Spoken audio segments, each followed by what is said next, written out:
Hey everybody, Matt Michaels here, and this is the DeFalco Files with none other than Joe DeFalco, the owner and creator of FSW Future Stars of Wrestling here in Las Vegas. And today we have a very special guest. Shall we say Joe's better half? Is Well, that I what don't you know about say, Rocky? I don't know about better half, but definitely half. It's Rocky T. Before we get into the interview, Joe, this past Friday, you just had Future Shock, the first one back since all this craziness is going on. How did that go? And were there any standouts on that card? Yeah, no doubt about it. Brought in some new guys. The talent initiative, we kind of blasted Facebook and Twitter and got a lot of great responses from some great talent out of SoCal, some guys that we kind of knew of, but, not really in depth. We have a great roster to begin with, but we brought in a guy named Jordan Cruz who wrestles all over San Diego, Hollywood, stuff like that. Definitely has some great potential. A guy who lives here locally now, Steven Tresario, who worked Best of the West, Hood Slam. He looked really, really good. Got a victory, a guy out of Washington, Jordan Oasis, who actually came down last year and trained with us, which I was unaware of when we actually had him coming in. And Vandergriff had told me, oh, yeah, he trained here last year. And I'm like, oh, I guess he came down for a couple of days and I know exactly who he was. And when we talked after the fact, I was like, bro, you trained with us last year. Wouldn't you want to mention that when you're talking about trying to get a booking on the show? And, we were extremely happy with, most of the talent, even the younger guys, because it's their opportunity. That's the one thing about Future Shock. It's like now that we're getting ready to delve into going back on TV and MyLV TV, there's going to be less spots for the younger guys. And that's why we felt Future Shock is going to be able to get them ready. A young kid like Damon, who had a really good showing with Jordan Cruz. So, a lot of these younger guys don't want to get slept on. And, the Patents there, Suavecitos, all these younger guys that we may not feel are ready for the prime time, they want to prove me wrong, which is, great because it's all about the competition. Absolutely. And speaking of competition, the announcement was just made for the Nevada State Championship tournament, the 8 final participants. Amongst them, you have some familiar faces and some maybe not so familiar faces. Going into it, what was your logic behind, some of the guys? Like we're going to see replacing Matt Vandergriff because Matt's injured is Danny Limelight Rivera. Great track record with him. He's a very good performer, good wrestler. Is it taking guys like that and putting them into a tournament like this where you have guys like Remy, Marcel, that kind of counterbalance and give fans kind of a new look and kind of a familiar look, and also the added possibility that anything could happen? I was excited about Brandon Gatson coming back and an awesome match with Vandergriff. And even last year when he came back, he had a fantastic match with Chris Bay. So it's like Brandon's going back full time. He was going to get the last spot in the tournament. He got hurt. And Danny Limelight was a guy that we used last year at Against All Odds. He actually opened up the Rumble with Matt Vandergriff, and he showed a lot. There was a lot of people who had told me about him, and I was aware of him, but a lot of people said good things about him. And when I needed somebody to fill that last spot, I didn't want to just bring in somebody who lost in the qualifiers. I wanted to bring a guy who just was in the finals of the New Japan Young Lions thing. But like, this guy is over the last couple of years, he may not be working the SoCal Indies that much longer. Yeah. New Japan has been using him a lot, even with TJ Perkins and all these other guys. So we got a standout guy to take a spot of another standout guy. And like I said, over the last couple shows, we got 3 or 4 guys that are really going to be included into the mix. There's a guy from the week before that we used. He goes by Class, and his name's Christopher Landon. I'm not even sure the rest of his name, but he was trained by Hammerstone and Dom Vitale down in Phoenix. And this guy, about 6'2", Jack, looks like $1 million and just presents himself as a professional. And that's a guy that, we hope to showcase in the near future, where a lot of people don't know who he is. And we have that track record of people, you don't know who they are until they come to FSW. And one of the best things about Class, and I was there, last Saturday when he wrestled, he is an instant hateable character, and he lives by the character, and he's phenomenal. And I think the guys like Limelight and Class, I mean, and Gatson, and I mean, what I love about it is that everyone here is now going to have to step up their game even more than it already was. Holy crap, this shit is going to get fucking amazing, because you're going to see wild shit that, you're not going to see anywhere else, just right here in Las Vegas. And Funny Bone even showed up. Oh, man. Is there anything that you're thinking about? Are there any surprises or anything potentially going to happen for you got an upcoming show this Saturday, the 24th, and then a show on Halloween? Could we see maybe some kind of eerie spectacle or surprise for Halloween? Well, it's always something special on Halloween. Rocky over here, we had a makeshift coffin for many years, but he had a guy at the morgue, and we got 2 coffins now. Rocky, you pulled off another coffin, huh? Yeah, 2 real coffins, not just man-made. I mean, these things are the real deal. $3,500 coffins. Wow. Yeah.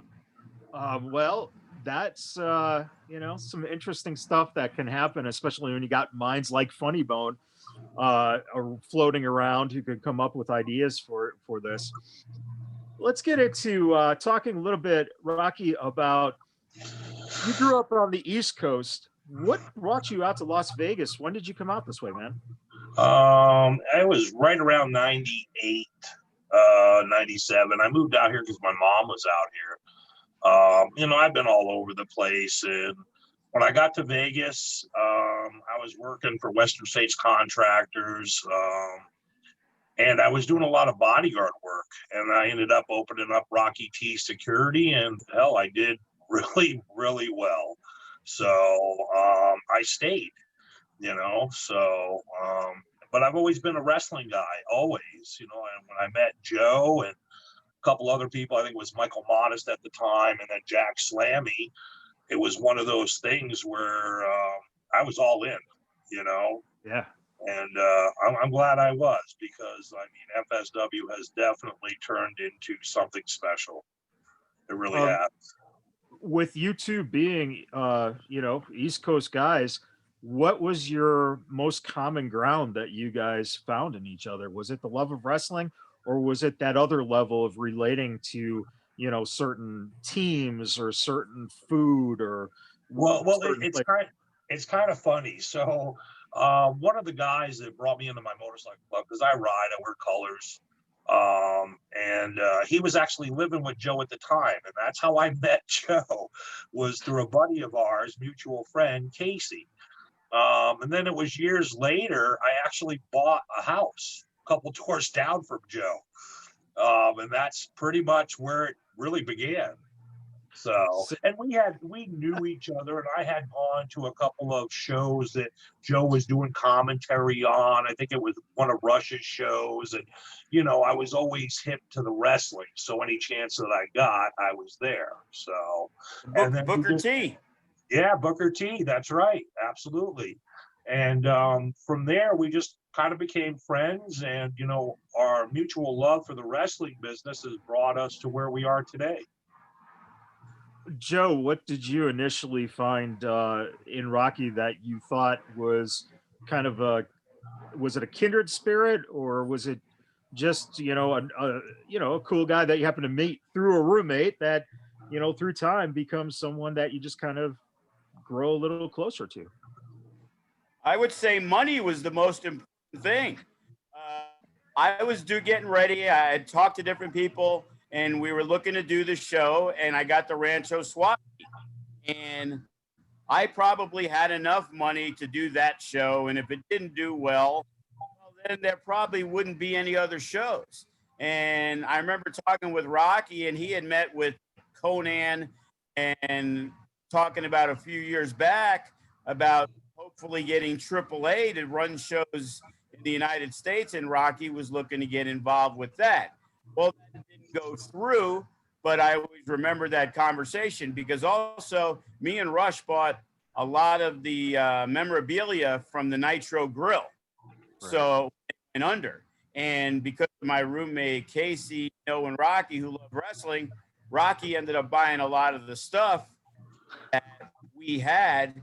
So that's how I kind of knew about him and the wrestling and all that other stuff. So when I saw what the budget was going to be for the first show, blah, blah, blah, I'm like, hey, Rocky, I got this thing I got going on, and in reality, I always knew that one show can't really make or break you because you're not expecting to make any money. It's how little are you going to lose, for those first few shows. So instead of trying to do it by myself, I said, hey, Rocky, you wanna get involved, be 50-50 partners, and I want to run this wrestling thing. And he was all for it. We ran the first show at the Rancho Swap Meet, the hottest show ever that the Young Bucks have ever worked on. We had some good people there. Kenny King wrestled for us because he was through Rush and won our championship. And after, things south at the SWAT, we weren't able to do the shows anymore. We moved over to the Silver Nugget, and it's been, hasn't been all smooth sailing, but we're at a point now where FSW is considered one of the top independent companies in the United States. Rocky, what are your memories of that, initial start? Were there any apprehensions that you had, knowing how difficult it is to, turn any kind of profit at all in the wrestling business, especially in the independents at that time, a decade ago? It was pure hell. I mean, Jesus Christ, it was 120 degrees. The room wasn't that big. But you know what? The love of wrestling, we didn't really care. We just knew that we had a venue and that we were going to make this happen. And we did. I mean, it was a tough road in the beginning, but we got through it, Joe knew enough people. He was great at what he was doing in booking. I was that guy that, could build the ring, could do what needed to be done to make sure the show happened on the backside of it. So together, we kind of worked really well together. And we made stuff happen. I mean, and Jesus, I look back at it, and to be honest with you, I never thought that we'd be in the place that we are right now. I'm being totally honest, because it was a rough road. When you're doing shows, everybody thinks that you're getting rich and you're making all this money. And Jesus Christ, at that time, we were putting double in what we were getting out. If we made, I don't think we made anything, to be honest with you. I think it was always a loss. But we just kept on trucking, and we just kept telling ourselves that we can make this happen, and we did. It was exciting, man. Hell, we were living a dream. Let's face it, because that's what it was. It was a dream for both of us, you know, two guys from the East Coast that just loved wrestling, you know, and, you know, it doesn't get any better than that, you know, through the ups and downs, we made it all happen, you know, so. Were you on postcard patrol as well? Were you actively putting up flyers, handing out shit, or were you mainly concerned about the logistics of actually making sure there was a ring and it got set up and Yeah, everything? no, I did flyering back in the day. I did whatever needed to be done. It, you know, if Joe needed help with something, I was there to help no matter what. I tried to keep my hands in the logistic parts of it to make sure that we had everything that we needed, that we can make the show run smooth. And Joe was really good at, you know, delegating to the students because I mean, we had people that wanted to get involved, so we used every goddamn possible angle we could to get stuff done, you know. So it was good stuff. And Joe, thinking of that time, what did, outside of the money aspect, what did that mean to you, what Rocky was bringing to the table? Do you think that if it was anyone else, or if it was just yourself in the position, would you have been able to keep it afloat and keep that rough structure that first year or so going? To be honest, I'm not really sure. There's certain things that I'll tell you, and then there's certain things that I can't do. That you know, as we re-renovated the arena recently to try to upgrade and do all that stuff. You know, that's stuff that I'm not really technically able to do that stuff like that. And you know, Rocky steps in. You know, hey Rocky, we need a little ramp to come down to upgrade it. Oh, we need the trussing and things like that. And he's able to find the stuff, put things together. You know, in most cases, he ends up doing the work all himself. So all that work, if Rocky wasn't around, it would have cost me thousands of dollars more to try to get it to where the arena looks today. And Rocky gets on the ladder and he's going to put up all the lights. And you know, it was similar to everything back then because when we first started, we started in my backyard as a wrestling school until we found a place. And Mike Modest was going to come down from Sacramento area where he was up from NorCal. And we found a place and we were really lucky the first year. We had a great spot, 4,500 square feet. And they charged us $1,500, but we had 3 or 4 students when we first started. So as we grew the first year, then all of a sudden the landlord's like, okay, now you need to pay $2,000. So anytime we would get somewhat close, next year was $2,200. And after the third year, then they wanted $2,500. So that's when we moved to the facility we're at. And now we had to redo everything there, setting up all the lights and making it look like a mini arena, you know, and that's all the work that Rocky does. But more importantly, when you say, would we be able to do that without him? The main thing that he did was allow me to run the shows and not say, hey, this is a buddy of mine, bring him in. Hey, why do you use him? And this, that, and the other thing. He let me do my thing. And he had enough trust in me to allow me to do it, you know, and the track record shows from the Silver Nugget shows, guys like the Reno Scum and Brian Cage and Sean Ricker, you know, those, we didn't have a school to generate those guys. So we had to bring in the best guys we could and the Suburban Commandos. And we put together a great little show. And then when school started to catch on a little bit, we also used a lot of the local guys. Remy came back to Vegas. Funny Bone was with us from the beginning. You know, we had Legacy who ran the school, and his best friend growing up was Leon Hader. And we all of a sudden had a good core of local guys mixed in with guys like the Scum and the Commandos and the Von Dooms. They made our tag team division. In the very beginning, we had no tag teams from Vegas because there was no wrestling out here.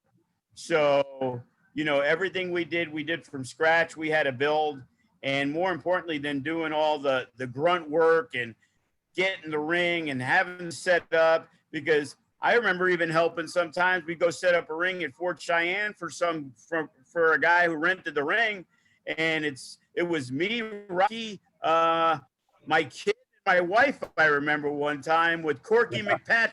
I think we were the only ones there. You remember that, Rocky? Yeah, I remember that. For a lucha show. Wow. Yeah. So Rocky, with kind of being around the wrestling scene, was this something that you enjoyed? Not only, you know, being the hands-on person, but also get an opportunity to meet some of these guys, talk with some of these guys, get to know, especially the students. Was that something that you like ever really anticipated or thought about? Or was it something that just kind of, you know, naturally started to progress where you got to essentially, you know, be taken into the wrestling business by the boys?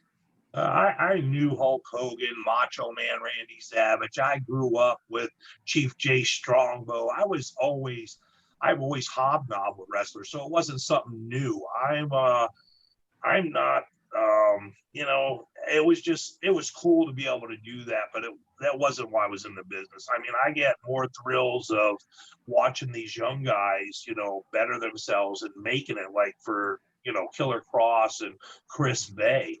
I mean, that for me is the reward right there.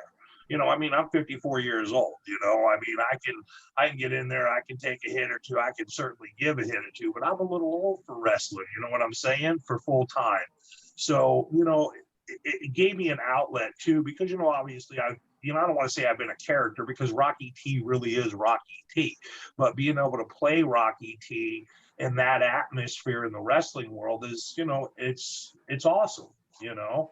I mean, I love being part of the show when I am part of the show, but I like everything about it, you know what I mean? And I think really the biggest thing is really just watching these kids live their dreams and being part of, you know, helping them to do that. So, Joe, speaking of Rocky being involved in the actual show, what was the evolution?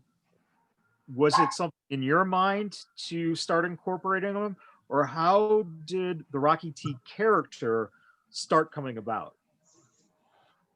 Well, back when Mike Modest was the head trainer there, I guess him and Rocky had some conversations, and Mike felt that, hey, you need to get Rocky T, you know, into the show. So initially, he got brought in as a manager, right? You were a manager first. Or was it the commissioner? I think it was commissioner. I started, I think, as commissioner, and then transpired into manager for the Haters Club, or for the players. So what the deal was, we had a lot of different guys rotate in and out as commissioners, and for most of the time, a guy like, we had Dino Danelli, we had Mike Modest, we had Rocky. It wasn't the most exciting gig to have. I always try to compare everything. When we did shows at the FSW Arena, that was what we would call our Monday Night Raw shows. And the commissioner on Monday Night Raw, when you watched it, he would be making matches. He would be a lot more involved. The problem is when we would go to Sam's Town, that would be what we would call the pay-per-view. And on the pay-per-view show, a lot of stuff is pretty much set in stone. This is what we're doing. We've set everything up for Sam's Town.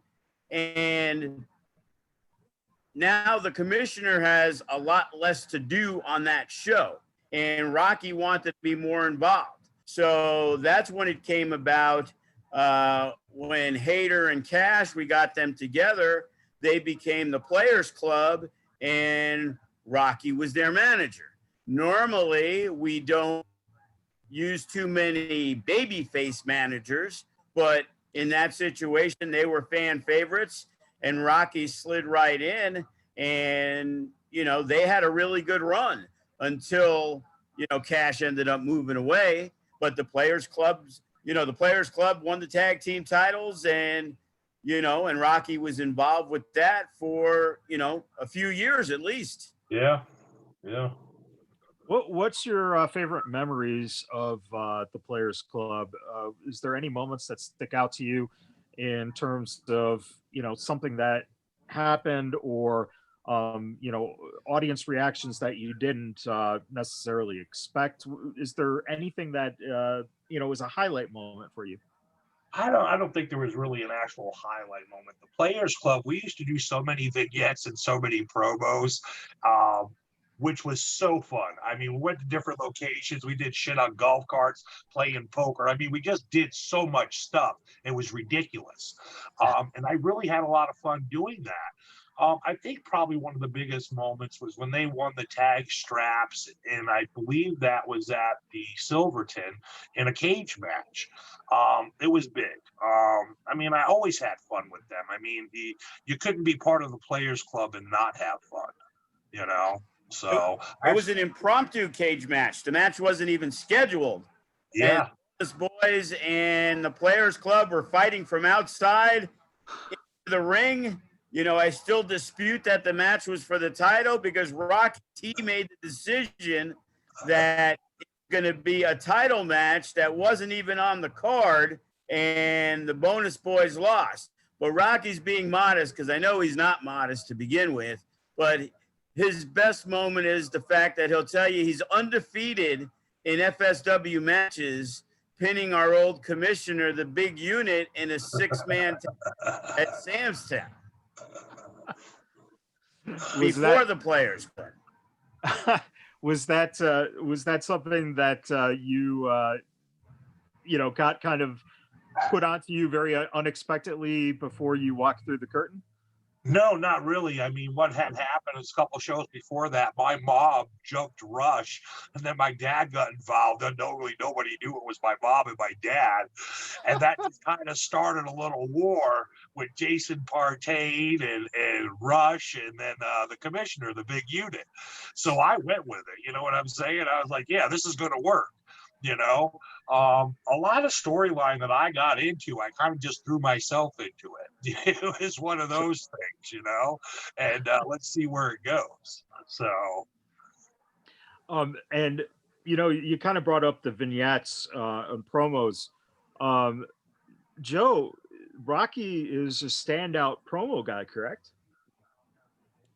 He'll tell you he's the best promo guy in FSW. Just ask him. Hey, Rocky, are you the best promo guy? He got robbed. He got robbed by Mondo Rocks. So yeah, what went on with that? First of all, you know, it was amazing to see basically the talent from out in Las Vegas dominate this Nashville promo. We killed them. I mean, we literally killed them. I mean, really, Mondo did a great job. And I think, you know, the problem with Mondo is he had a whole team working on his side. I mean, the promos I did by myself. And the reason he won, it was funny because I shot 3 promos for that actual match.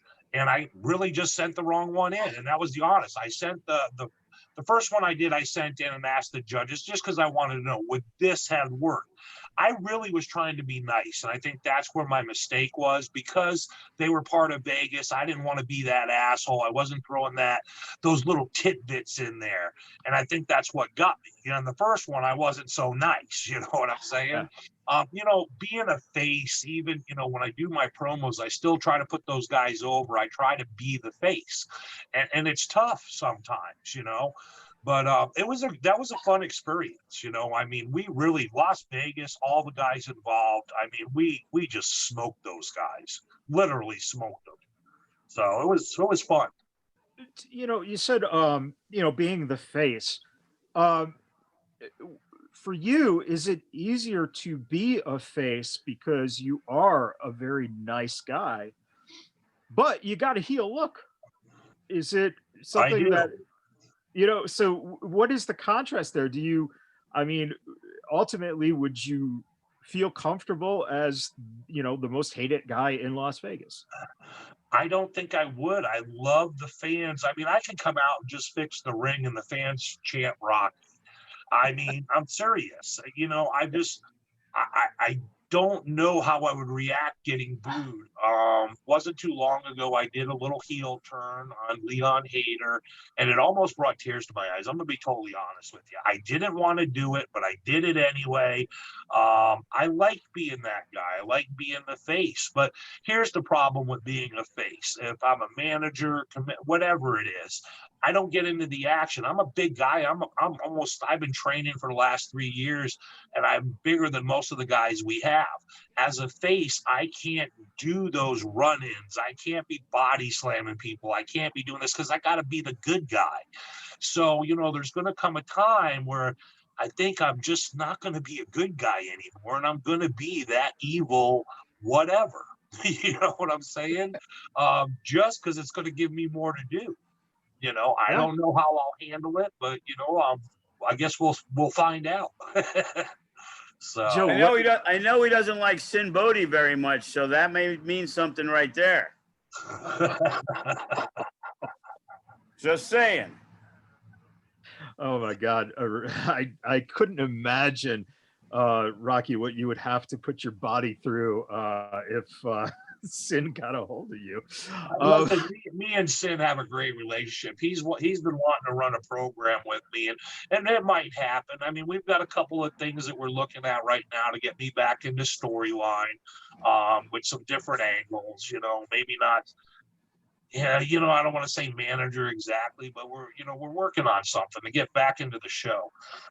Because I'll be totally honest with you, I miss it. I miss not being part of the show. It's a big part of why I got involved with FSW to start with, is because I did want to be part of the show. I love it. I mean, I love everything about it. So we're working on it. So hopefully before too long, you'll see Rocky T dumping some people on their heads. You know what I'm saying? Joe, with this in mind, when you think about the way that television is going to be done coming up, would a character like Rocky fit into a weekly program on television, or is it something that would be more reserved and better utilized at the local shows that aren't being televised? Now watch what you say here, Joe. This could make you or break you, brother. Yes, well, politically correct. It's difficult getting a lot of people on. I'm going through the stuff about the TV, and it's like trying to fit guys in, and it is just a very difficult process. The problem with FSW is there's so many good wrestlers on the show that you don't want to get people lost in the shuffle. Like Graves and Hammerstone, two of the mainstays in FSW, I can't see only having them on once every 4 or 5 weeks. You know what I mean? And it's like doing the TV tapings, and we got stuff set up because of the Nevada State tournament. But there are a lot of guys who won't even be on the first taping just because you only got 5 matches. You got 40 minutes to try to squeeze in, trying to get vignettes, trying to get promos, trying to get storylines, trying to fit people in. We got new talent. That's awesome. And then we're going to have a lot of younger guys that are going to be pissed off because they don't have a main role. So there is definitely a lot of juggling going on. And it's like, we have our first taping, in 5 days, and it's still a scramble as to who's going to work who. And, now we got a couple of injuries. We had set up Death Proof versus Unguided for a #1 contenders match, and having Kenny at Ring of Honor really kind of stifles the whole tag division because Kenny being gone and then the #1 contenders not being around, we may not have the tag champions or the #1 contenders to the 3rd or 4th week of TV. So, So maybe what Joe's saying, So maybe what Joe's saying is, yeah, he needs a character like Rocky, and he's going to figure it out. Ain't that right, Joe? That's pretty much what you're saying. Absolutely. Okay. It's in my notes. Right. Exactly. That's what he was saying. I mean, I heard it that way. I don't know what everybody. Short story long. Right. I think Joe said something very interesting, and that is when younger guys or any talent for that matter feels that they're not being utilized or are struggling with any kind of politics or anything in their mind that they think is politics. Rocky, do you have anyone who's coming to you with those problems? Are you like a moderator, a peacemaker, or are they going straight to Joe with it?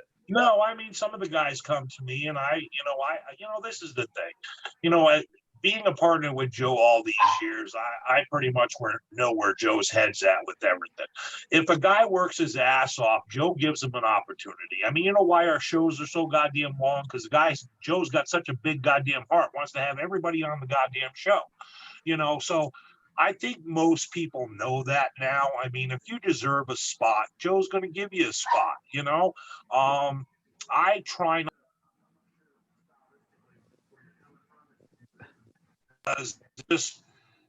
I'm there to be helpful with the guys, and if they've got a problem with Joe, they talk to me and I talk to Joe, but most of the time they know that I'm on the same page Joe is. You know what I'm saying? But like I said, I mean, everybody knows Joe gives these guys every goddamn opportunity that he can. If they come in, they do the work, they put in the time, then they're going to go somewhere. You got to earn it. And if you're not one of those guys that's willing to sacrifice and earn it, then you're not going to get that spot. But by all means, if you are, Joe's going to make sure something happens for you, and that's the one thing I can say about Joe. I think sometimes he wears his heart on his sleeve. He's always thinking about those guys and wants to make sure they have a match and shit. I mean, like I said, that's why our goddamn shows sometimes are 3 hours. He's gotten a lot better over the last, year or so, but still, I mean, he tries to get everybody on the show. God bless his heart, so. For you, Joe, is there any memories that stick out for you as crucial moments that Rocky contributed to in terms of, anything, whether it be as a talent or, hands-on? Are there certain things that stick out to you as, stories or moments that you can't, get out of your mind? Well, one thing is when we're dealing with companies like Ring of Honor, and I would say mainly Impact, because with Impact, we are way more hands-on than with Ring of Honor. Ring of Honor, they kind of send in the ring crew, nothing major. But with Impact, we do everything for those guys. So when it comes to doing all the setups and having everything there, that is not that's not my pay grade, and Rocky has to spend a lot of extra time and dealing with Impact. And of course it's cool. We got D'Lo there and we get along with everybody, but doing it for yourselves are one thing, but trying to be professionals and making it look good for a company like Impact, who you help bring in there 2 or 3 times a year, it's crucial for us because they take care of us. They, not only do we get guys on the show, we get guys that they get to be backstage and see how a national taping is going on, as well as the fact that they're paying us to utilize what we're doing. And Impact comes back here more and more. They were planning on doing actually Bound for Glory out here, and the reason for all that is the total package of everything that we bring to the table. And in that situation, Rocky brings more to the table for Impact than I do. I have the dealings with them and I deal with Sam's Town, but they use our ring, they use our guardrails, they use our crew. So, Rocky has to be there to make sure, everything's in place, and of course, make them happy. Sometimes you may not agree with certain things that somebody else is doing, but your job is basically to take care of their every need. I remember I was going to leave early one day. I'm like, not much for me to do. And then all of a sudden, the guy who runs Impact, Scott, hits me up and he's like, hey, do you know where we can get more fucking stirrers for the coffee? And I'm like, dude, like, that's what you give me for? I got to come back for a stir? It's like, go ask somebody. But it's our job. We got them in there. They take care of us. So when they need something, Rocky will tell you, hey, Tommy Dreamer decided he needed 2 more chairs. Oh, we needed to get a kendo stick. So it's our job to run around and find some people to do whatever they want. Rocky, how's it dealing with that type of structure where you might have 2 or 3 different people, pointing you in different directions? Is it... I'm really good at delegating. I run a multi-million-dollar security company. That's what I do, man. I facilitate. I make stuff happen. If they don't got it, I make it if they need it. But, working with Sam's Town all those years, because not only do I got to work with the Impact crew, I've got to work with the Sam's Town crew, their lighting department, their camera guys, everybody.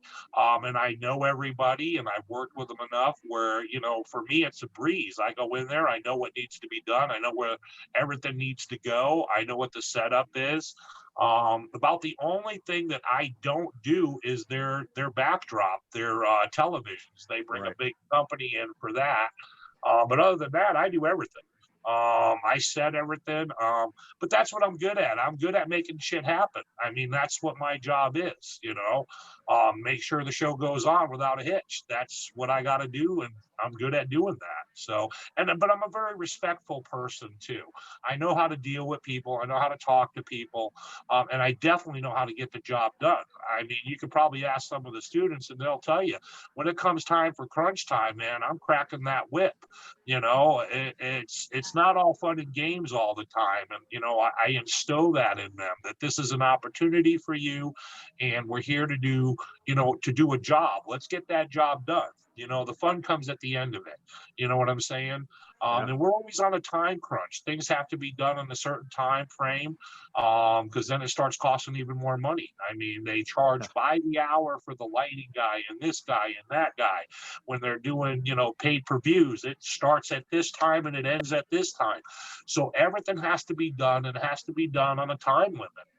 So that's what my forte is making sure that stuff happens, but I'm very well respected by all those guys because I'll get my hands dirty if I need to. I mean, if there's not enough guys for ring crew, then I'm right in there with them doing whatever needs to be done. I mean, I don't ask anybody to do something that I'm not willing to do, so, it is what it is, but I mean, I've learned a lot over the years, obviously I've become very good at what I do. So. Absolutely. You brought up the students and, essentially being the ring crew. What do you think that means in terms of the students getting a chance to participate in something that sometimes is, lost nowadays, where, they just walk into a school, they train, and they think everything should just be handed to them and they don't get their hands dirty? And B, is there anyone who stands out to you that, that maybe, everyone kind of question is, I don't know if they have it or whatever, but, just showing up and doing things like ring crew kind of showed that they had the heart to go on and eventually, be able to then participate and learn more in the ring and then develop, like almost keep them hanging around to. Right. There's been a lot, they come and they go. The guys that are serious about it, they take it serious and they're willing to put in that extra time. And, I try to teach these guys that you got to pay your dues. The days of paying dues went back to the 70s where all the wrestlers would come in and it was a group function to set up the ring. It wasn't just the students. I mean, it was whatever needed to be done to get the show started. You know what I'm saying? And I think that's been lost over the years. I have great students that are always there. Then I have those slackers, and then you'll run into those guys where Joe will give them an opportunity, slap a belt on them, and then the next thing you know, they disappear. They're not at training. They're not at ring crew. It's a tough pill to swallow sometimes, but you always know the guys that have the heart, and those guys that have the heart, like, let's talk about Cody real quick. So Cody's a guy that's been with us forever. I love the guy. He is phenomenal. I mean, and there's more than just him, Matt Vandegrip. There's quite a few of them that they're superstars in my eyes. I mean, they paid their dues. They've done everything they need to do, but they're still there. They're still there helping when it comes time for ring crew, building the ring, or things that need to be done. They don't hesitate to lend a hand. And those are the guys that I really appreciate. And those are the guys that I know are going to go somewhere in this business. Chris Bay was the same way. He was always there to lend a hand no matter what. And I appreciate those guys. And like I said, those are the guys that get the opportunities. I mean, I don't care if you're the greatest wrestler in the world, but if you're not willing to put out and help out, then really, as far as I'm concerned, I got no use for you. There's a lot of great wrestlers out there. You're not showing me anything.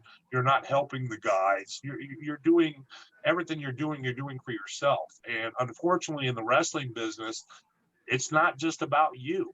You know what I'm saying? It's about the whole product. It's about the whole show. So it's difficult sometimes. I mean, I got some guys right now, man, that are always slacking. I always gotta, lay the smackdown on them, and have those little chats. But right now we have a really great crew. We have some guys that, no matter what I ask to get done, they're on it. I show them what needs to be done and I guide them, even with ring crew. I mean, you can tell a guy 20 different times that this pole goes here, that pole goes there. It doesn't click in their head because it's just not part of their regular routine.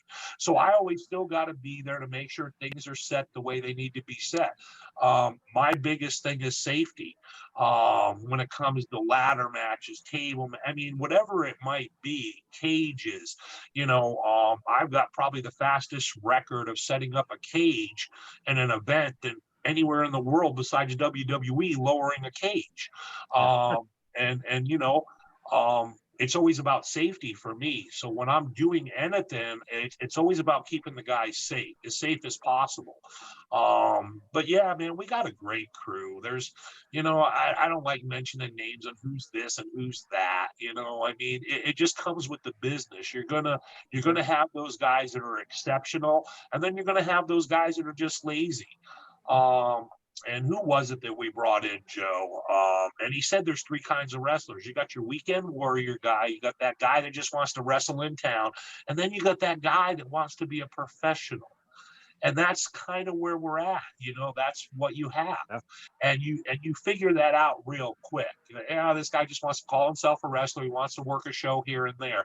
Then you got that guy like Chris Bay or Killer Cross that are hungry and they're going to do they're going to starve if they have to. Chris Bay literally, is one of those guys. Cross, I can remember Cross telling Joe every other day, bring this guy in for me. I want to wrestle this guy. I want to wrestle this guy. And Joe was smart enough, and I knew it too.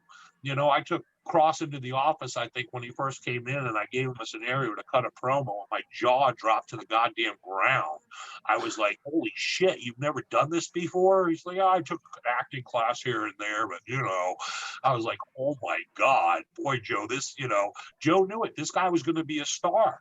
And yeah. Joe helped facilitate that. FSW helped facilitate that because we brought in every goddamn guy that he wanted to wrestle. And look at him, Same with Chris Bay. Chris Bay was so hungry. I mean, he was at every training. He was always there, always with questions, always wanted to know this and know that, and never stopped. He never stopped to this day, you know.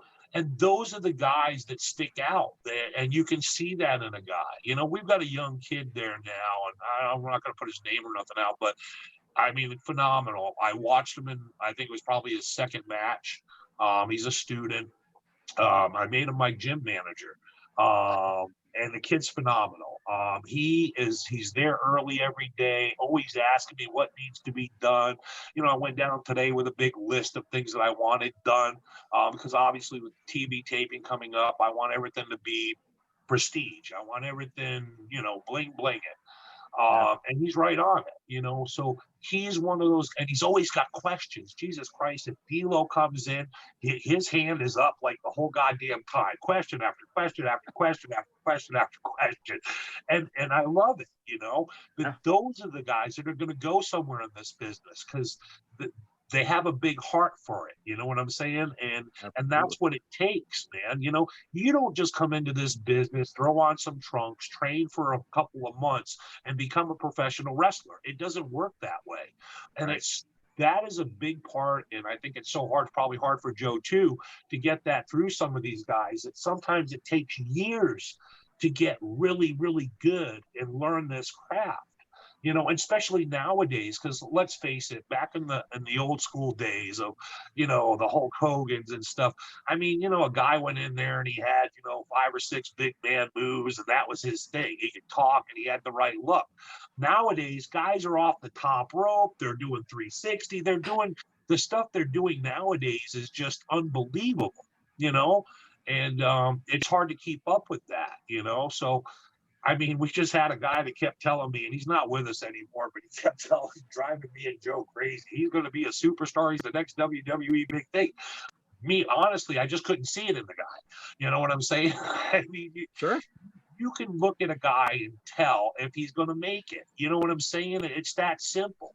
You know, within the first couple of months, you know, you show your true colors. You know, you really do. It's a lot of hard work, man. It's not just as easy as throwing on some trunks and learning a few moves and getting in that ring and performing. You know, you really gotta, you know, you gotta pay attention to the crowd. It's a bunch of different things. You know, you gotta be good at talking. You gotta be good at wrestling. You gotta be a roundabout. Where back in the day, it wasn't so much. If you're big and you could wrestle, great. They'd stick Bobby Heenan with you, and now you're wonderful. You know what I'm saying? I mean, you know what I mean? It ain't like that anymore. You know, I mean, matter of fact, you know, managers are far and few in between. You know, nowadays. You know. Because wrestlers have learned that they've got to be all around. They got to be able to promo. They got to be able to wrestle. They got to be able to do it all, or they're not going to get nowhere in this business. So. Yeah, absolutely. Joe, with the way that Rocky, you know, has this now down pat and has it established, does it give you, I mean, almost an invaluable peace of mind to know that if on a show day at Sam, you have to be at the box office, then you have to be, you know, backstage, then you have to be here and there, and then dealing with this and that, you know, 100% from the minute you show up to the minute you leave, that you can trust that Rocky has everything that needs to go ready to go. Well, whether, you know, I'm always going to be at the box office. We're always going to do that. But we've done so many shows at Sam's Town, it's second nature to us now. Sure. You know, to where, you know, generally the ring, everything with Rocky, we at Sam's Town, we set up the fucking chairs. You know, we do everything there. And that's generally going to be done the night before. So when we show up show day, you know, we're ready to roll.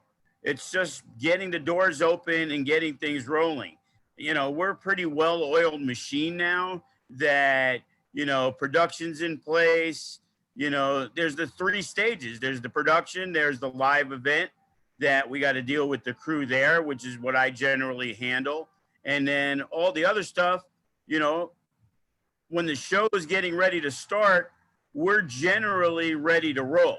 So, you know, I would think Rocky has more to do the night before than he does the day of.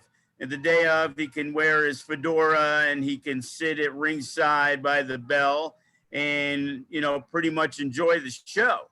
You know, now, obviously, if we have the steel cage, you know, he's going to be running around. He's going to be doing that stuff. But in a lot of cases, you know, before the show, hey, we need 2 tables under the ring. We need this. We need the kendo stick. We need that. You know, that's all going to be put in place. You know, we communicate before the show, and, you know, he'll ask, hey, are we doing something to, you know, do we need ladders? Do, you know, what's going on in the show? And which makes us really prepared. And, you know, it's just the years of doing it and learning and getting better and better and better to where, you know, we're doing live pay-per-views now.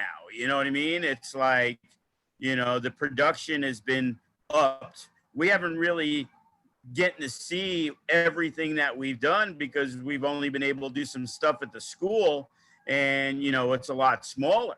We have big plans to do big things, you know, but we have to wait, you know, everything going on. And it's like, you know, when is it going to change? You know, I sent an email to Samstown a week or 2 ago to the guy that we've dealt with for 10 years. And I got an email back saying that this team member no longer works for Boyd Gaming. So, you know, you would think the odds are if it would open back up, you know, he would still be there. But the problem becomes we're in October. Impact contacted me. We were looking to set up dates 6 months from now, which would have been, you know, March of 2021, and just try to get things in place. And we can't do anything. Right. So, you know, we're ready to roll. We got big things happening. The FSW arena is, you know, top notch. It's a TV studio now instead of, you know, a training facility where we can do some shows. Right. And, you know, we should be on probably the mid-November on MyLV TV. And, you know, this Saturday night, we got some great people coming in. And, you know, we're looking forward to everything we got planned. And, you know, we got the women's show coming up in November 20th. We're working on a huge main event for Lacey Ryan. I just found out from MK, who's partnering up with us. Katarina's been signed, the former Winter. And, you know, we have a lot of very talented ladies on a separate show. And we're also planning the next Natural Born Killer show. With Cross being gone, obviously he can't run it. But we've talked with Tom Lawler, who's also from Vegas. And, you know, Tom's excited to lead us into Natural Born Killers 3. So, you know, the sky's the limit for us. You know what I mean? And it's like everything is in place. And, you know, our goal by next year is to be, you know, as well as we're doing, we want to be talked about like any of the big major independent companies around. You know, we got a great following. We got a lot of people who know where we are, but we still feel we have a lot of room to grow. You know, our guys, we just got a mobile app, and now he's working on getting us our own FSW network, you know, and there is so much footage from 11 years that we have so much talent that, you know, we have 20, 30 Brian Cage matches, Kevin Cross matches, Chris Bay matches that we can go into the archives, as well as having Kevin Nash and Chris Masters and Timothy Thatcher and Ricochet and the Rascals and, you know, a who's who of professional wrestlers who have come through our doors. Rocky, as we start to wrap up here, you know, to look at, first of all, what Joe's talking about and the future, did you ever think that, you know, this is how you guys would be talking 10 years ago? Did you ever see this as, you know, something that would... I mean, I never thought it'd get as big as it is, but you know, I'm one of those guys where I put out 100%. I knew Joe was good at what he did. I knew I was good at what I did. And I knew if we could make it through that first couple of years that this would be something special. So it really wasn't a surprise. I mean, our production is top notch. I mean, we had some issues with production. We knew what we needed to do, but it all comes down to dollars and cents. Shit is expensive. Let's face it. We're working on a skeleton budget. I've always said this. We've always been looking for like that backer. If Turner was backing us like Ring of Honor, or we had a multi-billionaire backing like Impact, can you imagine what kind of show we would put on? I mean, what we do with nickels and dimes, where these other people are spending hundreds of thousands of dollars for a show. I mean, so, I always knew that as long as we could keep going and we could keep the doors open, that we would make it better. I mean, better and better every year. And we've done that. And we literally have done that every year. It is better and better. So we're putting out a product that has a lifetime sustainability, really. I mean, we really do. As long as we keep going the route that we're going. One of the biggest things that you hear about independent companies, is, oh God, he's a promoter and shit. He's an asshole. He doesn't pay. He doesn't do this. He's a scam artist. You'll never hear that about FSW ever, because we're not those guys. I'm not that guy. Joe's not that guy. We care about our reputation. We care about our name. So as long as we keep to that, I don't think that we're going away for a long, long time. And I think that every year it is just going to get better and better. I'm a major businessman. I want to see the company go to the next level. For me, the next level is getting that investor to come in with those big bucks and us turning into the next Impact. You understand? Yeah. I mean, that's always, I think, what my goal and Joe's goal has been. It's never been just to be an indie company. We want to be a national company. We want to be able for people to turn on their TVs every week and see us nationwide. And we have the talent, we have the capability. We need a little bit more money. You know what I'm saying? Yeah. But we're working on that. You know what I'm saying? We're putting all our ducks in a row, and I think if we keep going the way we're going, man, we're in. I mean, we had right before the coronavirus, me and Joe were talking with MGM Grand, their reality series, and they were so interested in doing something with us, and then the corona hit. I mean, we had the executive producer fly out and talk to us. That's how interested they were, and they had seen other companies. We've done so much. I mean, geez, we've been on Cinemax with the Gigolos. We've done, Germany's Top Model with Heidi Klum. We've done so much. And we've gotten so much respect for that. So I think if we just keep going the route that we're going, it's just inevitable that, there's going to be that day where you're going to tune in, and instead of seeing Ring of Honor Impact, it's going to be Future Stars of Wrestling. I'm being honest. That's where I see us going.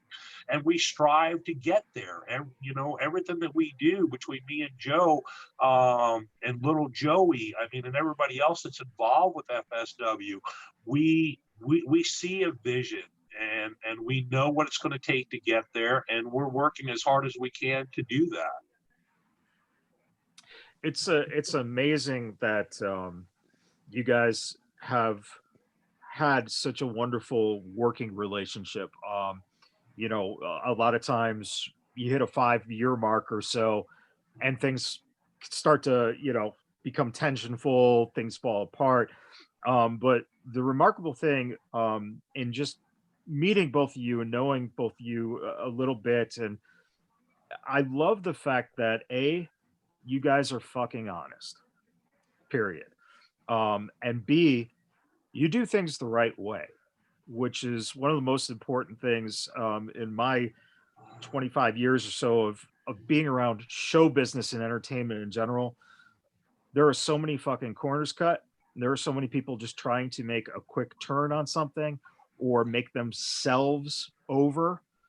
And you guys don't do it. You guys do it the right way, and instill the right ethics in the kids, and give the most incredible fan quality to those people who are using their money to purchase tickets to your product.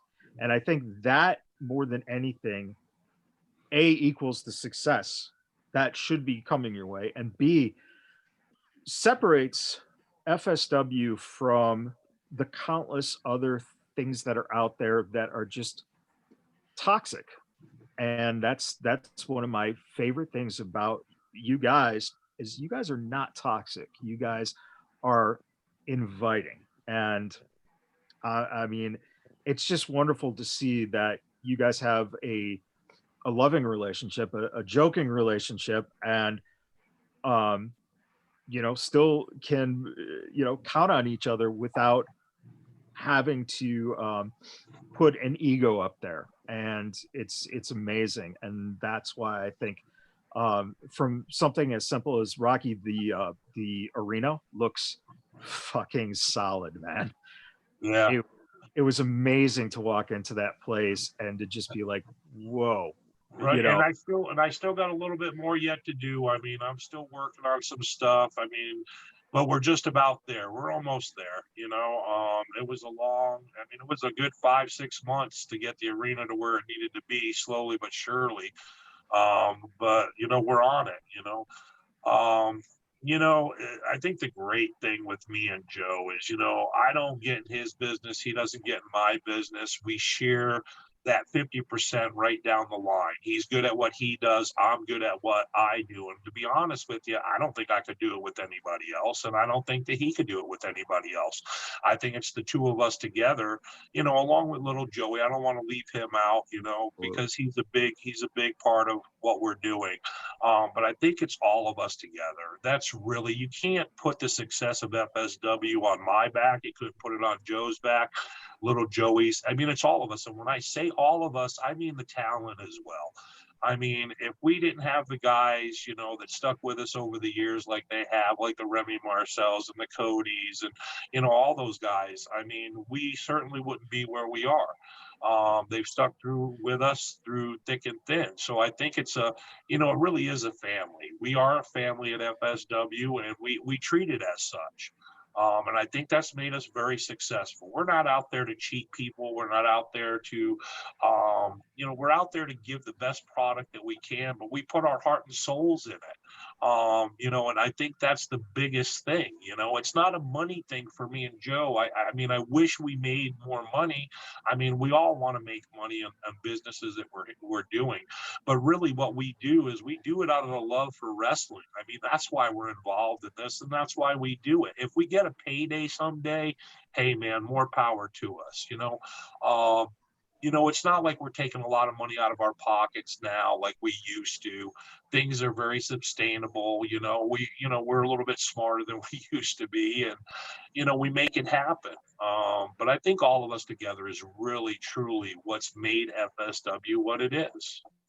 So I'm proud to be part of it, man. I really am. So.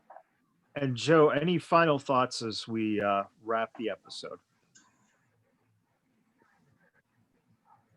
I think a lot of it has already been said, but when we talk about the family, the most important part is that includes our fans. And we have the greatest fans in the world. I always jokingly said, if we said we're going to have a cockroach race tomorrow at the FSW arena, there's still going to be 30 or 40 people that are going to show up. We've gotten great sponsors, Garth from Mazda, Firehouse Subs. Now we have a food court. We can't sell a fucking hot dog because everybody goes to Firehouse Subs before the show because they are supporting people that are supporting us. And it's the kid class where those kids who may have been outsiders met people who are similar likes to what they are, and they're lifelong friends. There's the large packet of groups of fans at FSW that if you're new, you have no idea that those people didn't know each other 4 years ago. But because of FSW, they go to karaoke together. They go out to eat together. They are lifelong friends because of FSW. And it's amazing. Like, we are that mom and pop organization. You know, we may never, we will never be WWE, but you know, one thing I always say, and people are always talking about Vegas and the competition. The other wrestling companies in town are not our competition at all. Our competition is everything else that's generally going on in town. You know, we feel our product by far, not only the best in Vegas, we know we are, we're one of the best all over the West Coast, Southwest United States. You know, we are fortunate that we have some of the greatest talent that not only started with us and have become known throughout the United States, but still work for us because they've always appreciated how we treated them.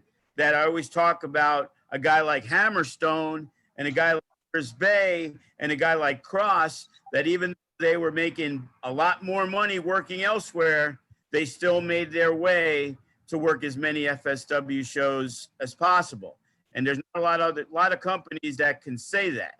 And we can very proudly that we have some great talent that first started with us when nobody knew who they were. They became famous and they still continue to work for us. Absolutely. Rocky, any final thoughts? No, man, thank you so much for having me on. I'm excited for 21, man. 2021. Hopefully we have a better year next year than we did this year. And I'm going to tell you something. It was hard for me and Joe to survive this. It was a difficult thing, but we did. And I'm proud of everybody that stuck with us through this. And hopefully things are going to get better. I'm hoping after this election that things change. I mean, I really am. I don't want to get too much into that, but hopefully it does, and we can get back to running our big shows and doing what we do. We've got a lot of big things coming up, and I'm excited for it. I really am. So it's the next chapter in the FSW book. You know what I'm saying? Because we're writing a book. You know what I'm saying? And we're not even close to the end. It's just another chapter. So. Yeah, that's well said. And again, when you talk about the FSW fans, I absolutely 100% agree that there's no better fans out there. They've meant a lot to us as well. And, shout out to George and the Chief and Brandy and, Danny and Sophia. Laurie, all of them. I mean, you know what? We really do have a great fan base, and our fans are, they've been a big part of the FSW family for so long now, and without them, I don't think that we'd be where we are. So we're very blessed that way.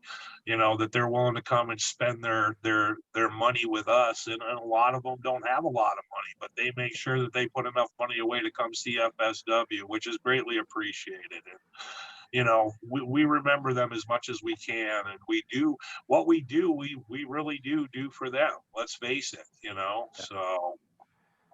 Yeah, that's the best way to put it. And I am, so glad that you were able to join.